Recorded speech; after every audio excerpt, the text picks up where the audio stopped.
ఉదయశ్రీ గారు నమస్తే అండి. ఏదైతే పోలవరం ప్రాజెక్ట్స్ వీక్షించడానికి చంద్రబాబు నాయుడు గారు వెళ్ళిన తర్వాత అక్కడ ప్రెస్ మీట్ పెట్టి పోలవరం స్థితిగతుల గురించి వివరించడాన్ని అంబటి రాంబాబు గారు పూర్తి స్థాయిలో విమర్శిస్తూ కొన్ని వ్యాఖ్యలు అయితే చేశారు. ఆ వ్యాఖ్యలు మీరు వినే ఉంటారు కదా, అసలు ఏ విధంగా రియాక్ట్ అవుతారు అంబటి రాంబాబు గారి వ్యాఖ్యల మీద? రాష్ట్ర ప్రజలందరికీ నమస్కారం అండి. చంద్రబాబు నాయుడు గారు ఈరోజు పోలవరం వెళ్ళారంటే కళ్ళల్లో ఆనంద బాష్పాలు వస్తూ ఉన్నాయండి. ఆయన పోలవరంలో అడుగు పెడితే పోలవరం పొంగి పొరిలిపోయే అంత ఆనందాన్ని మాకు ఇచ్చినట్టుగా అనిపిస్తూ ఉంది ఈరోజు. ఎందుకంటే ఆయన విజన్ ఉన్న నాయకుడు అండి, కలేజా ఉన్న నాయకుడు, ఏదైనా సాధించగల సత్తా, ధైర్యం, దమ్ము ఉన్న నాయకుడని రాష్ట్ర ప్రజానీకానికి తెలుసు, నాలాంటి మహిళలకు కూడా తెలుసు. ఆయన వెళ్ళాడు, ఆయన అక్కడ అడుగు పెట్టాడంటే ఆ పని పూర్తి చేస్తాడు, నేను చెయ్యగలను అనే నమ్మకం ఉంటేనే రాష్ట్ర ప్రజానీకానికి భరోసా కల్పించే నాయకుడు కాబట్టి అక్కడ దాకా వెళ్ళాడు. ఈరోజు వెళ్ళాడంటే దాన్ని దిగ్విజయం చేసేంత వరకు నిద్రపోడు ఆయన. అది నేను మనస్ఫూర్తిగా ఒక ఆంధ్ర రాష్ట్ర ఆడపడుచుగా, ఆయనకు ఓటేసినటువంటి ఓటు హక్కుదారులుగా నేను చెప్పగలను. పోలవరాన్ని 5 సంవత్సరాలు సర్వనాశనం చేశారండి. పోలవరం అంటేనే ఆంధ్ర రాష్ట్ర ప్రజలు మర్చిపోయే రీతిలో చేశారు దాన్ని. పోలవరం అంటే ఏంటి అని ఒక నిమిషం ఆలోచించే దాకా తీసుకెళ్లారు ఈ వైసీపీ నాయకులందరూ కూడా.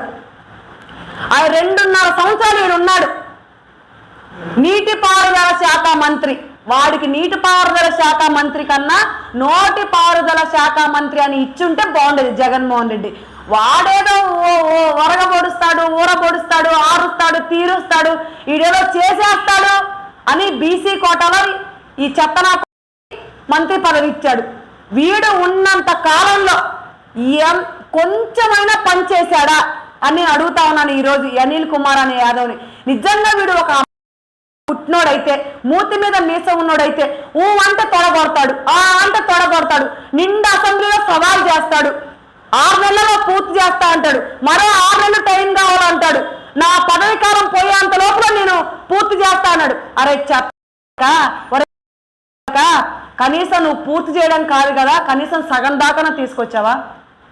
కనీసం ఒక సిమెంట్ కట్ట వేసి ఇంత చేశాను, ఇదిగో ఇంతవరకు ఆ ప్రభుత్వం ఉన్నప్పుడు ఇంత ఉంది అభివృద్ధి జరిగి, ఆ తర్వాత నేను ఇంత అభివృద్ధి చేశాను, ఇంత పూర్తి చేయడానికి ఇంత దాకా తీసుకెళ్ళి అని చెప్పగల సత్తా, దమ్ము, ధైర్యం నీ దగ్గర ఉందా? ఏ నారన్న నీ దరిద్రమైన పాలను తీసుకెళ్లి పోలవరం దగ్గర పెట్టావా? ఏ నాడైనా నీ కళ్ళలో జిల్లేడు పాలు పోసుకున్నావా? ఏ ఒక్కరోజైనా దాన్ని చూడడానికి వెళ్ళావా? నీటిపారుదల శాఖ మంత్రి అయ్యిండి ఏ ప్రాజెక్టులు పూర్తి చేశావు? ఏ ప్రాజెక్టు నుంచి ఎన్ని పొలాలకు నీళ్ళు అందించావు? పోలవరం దాకా వెళ్ళొద్దు. ఏ ప్రాజెక్టును పూర్తి చేశావా? ఏ ఇంటికై నీటి కొలాలు అందించావా? ఎవరికైనా మంచినీటి సదుపాయం కల్పించావా?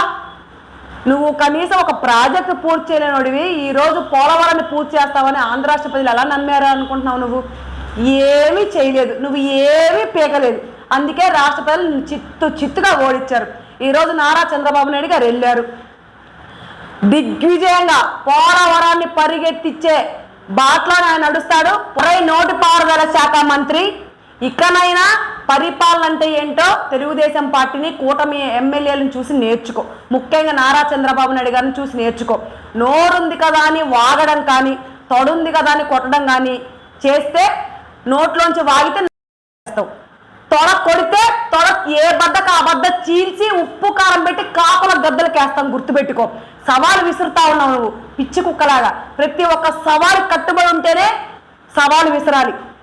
నిజంగా మగాడు అయితే, నీ మూతి మీద మీసం మొలిస్తే, నిజంగా నువ్వు ఒక పుట్టినోడు అయితే నువ్వు విసిరిన సవాలు ఏదైతే నువ్వు గెలవకపోతే రాజకీయాలు సన్యాసం తీసుకుంటాను, రాజీనామా చేస్తానో చేయి తొందరగా. ఇకపోతే తర్వాత 2 సంవత్సరాలు అంబటి రాంబాబు, అదేనండి ఆంబోతు రాంబాబు, సంబరాల రాంబాబు, బూచోడల్లే ఉంటాడు, తెల్ల గడ్డ వేసుకొని. వాడిని చూస్తే పిల్లలు భయపడి ఆవిడ దూరం పారిపోయే పరిస్థితి వాడిని. అలాంటి వాడికి 2 సంవత్సరాలు కట్టబెట్టాడు. ఈడేం పీకాడు? ఆడేం లెక్కబడ్డానికి కట్టలు కట్టడానికి. ఈడు పీకింది ఏమి లేదు, ఆడు పీకేది అంతకన్నా ఏమి లేదు. ఇద్దరు చెత్తన చదువు సందేహాలకు మంత్రులు, వాళ్ళు ఏబీసీలు రాని వాళ్ళకి ఎమ్మెల్యేలు పదవులు ఇచ్చి ఎక్కడో అన్నంత దూరాన్ని కూర్చోబెట్టాడు ఈ జగన్మోహన్ రెడ్డి. కాబట్టి ఎవరి తరం కాదు. ఈ వైసీపీ కుక్కలు ఉన్నటువంటి వైసీపీ నాయకులు కార్యకర్తలు ఈ జగన్మోహన్ రెడ్డి ఈ తల్లో జేజమ్మ దిగొచ్చినా సరే పోలవరాన్ని పూర్తి చేయడం ఎవడి వల్ల జరగదు. అసాధ్యం. వైసీపీ ప్రభుత్వం పోలవరాన్ని పూర్తి చేస్తారనేది అసాధ్యం అని నిరూపించుకున్నారు.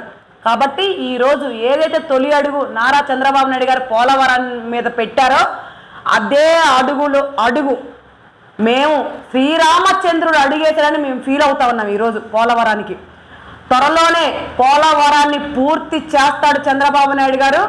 పోలవరాన్ని ఉప్పొంగి ఇచ్చే రీతిలో నీళ్లు ఏర్లై పాడే రీతిలో చేస్తాడు ఆయన.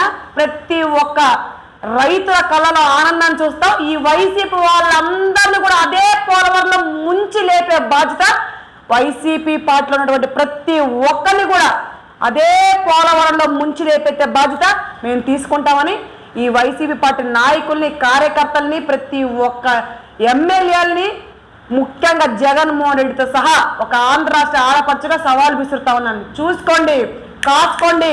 ఈరోజు ఏదైతే చంద్రబాబు నాయుడు గారు పోలవరానికి వెళ్ళాడో పోలవరాన్ని పరిగెత్తించే బాధ్యత చంద్రబాబు నాయుడు గారు తీసుకుంటా ఉన్నారు. ఈ రోజు నుంచే స్టార్ట్ చేశారు. పోలవరానికి ఉన్నటువంటి పనులు కూడా తొందరగా అధికంగా ముందుకు సాగించే బాటలో పోలవరాన్ని పూర్తి చేసి మీ కళ్ళు బైర్లు గమ్మించే బాధ్యత నా చంద్రబాబు నాయుడు గారు తీసుకుంటారు. ఆయన తలుచుకుంటే ఏది జరగనంటూ లేదు. అసాధ్యాన్ని కూడా అసాధ్యాన్ని చేసేంత నాయకుడు నా చంద్రబాబు నాయుడు గారు.